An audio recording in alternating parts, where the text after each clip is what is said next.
We're concerned about new regulations that USDA just proposed last week that would cut off 3.1 million Americans from food stamps. I'm Louise Hayes. I'm a supervising attorney at Community Legal Services. I've been here for 22 wonderful years. Our major concerns are that this would cut off 3.1 million Americans. It would penalize working families. It would penalize savings. It would also cut off children from school meals because there's a direct link. Children who are getting SNAP automatically qualify for free school breakfast and school lunch. So when you cut off children from SNAP, you're also cutting them off from school breakfast and school meals.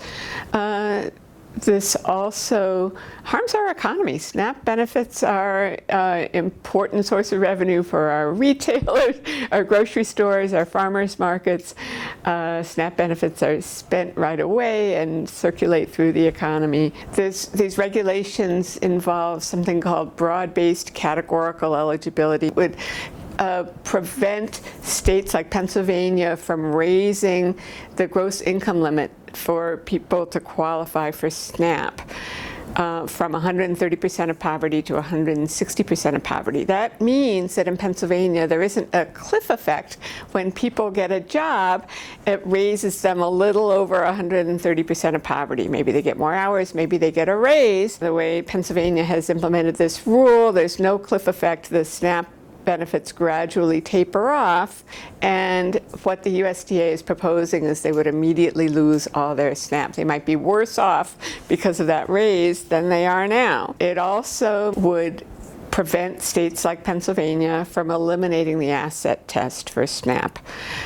So nationwide, the rule would be that families that have more than $2,250 in savings, or seniors and people with disabilities who have more than $3,500 in savings would be ineligible for SNAP. This is a foolish policy. I think people on all sides of the spectrum agree that we want people to save if they can. And asset tests are contrary to that message. They're also really expensive to administer. Congress knows all about this option that has been in place for decades for states to increase the income limit and to eliminate the asset test.